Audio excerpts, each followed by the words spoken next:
اب سے کچھ دیر قبل الیکشن کمیشن آف پاکستان نے تحریک انصاف کو یہ نوٹس دیا ہے کہ آپ لیبر ڈے کے اوپر ریلی نہیں نکال سکتے.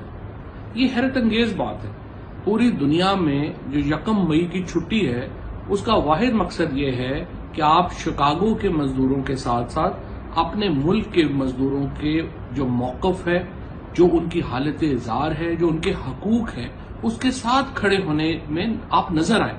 اس مقصد کے لیے جو سیاسی جماعتیں ہیں وہ ریلیز نکالتی ہیں، جو سماجی جماعتیں ہیں وہ اپنی ایکٹیویٹیز کرتی ہیں، اور سارے کا سارا جو سماج ہے، سارے کا سارا جو معاشرہ ہے وہ اپنے مزدوروں کے ساتھ کھڑا نظر آتا ہے.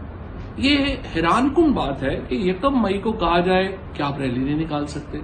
تو پاکستان میں کیا جمہوریت ہے؟ پاکستان میں کیا یہ ہم نے اپنے ملک کو کدھر لے کے جانا چاہتے ہیں؟ اور الیکشن کمیشن آف پاکستان جس کا مقصد یہ ہے کہ وہ الیکشنز کروائے گا، وہ سوائے الیکشن کے وہ ہر کام کرنا چاہ رہا ہے.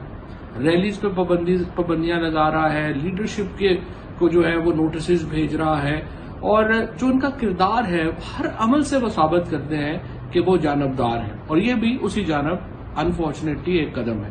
میں یہ سمجھتا ہوں یہ جو نوٹس ہے یہ غیر قانونی ہے. ہم چیف الیکشن کمشنر کو اور الیکشن کمیشن کو یہ لکھ رہے ہیں کہ آپ کے دفتر نے یہ جو نوٹس دیا ہے یہ غیر قانونی ہے، اس کو فوری طور پہ واپس لیا جائے، اور کل جو ریلی لاہور میں، پشاور میں اور اسلام آباد میں ہونے جا رہی ہے اس کو معمول کے مطابق ایک ریلی کے طور کے اوپر ہونے دیا جائے.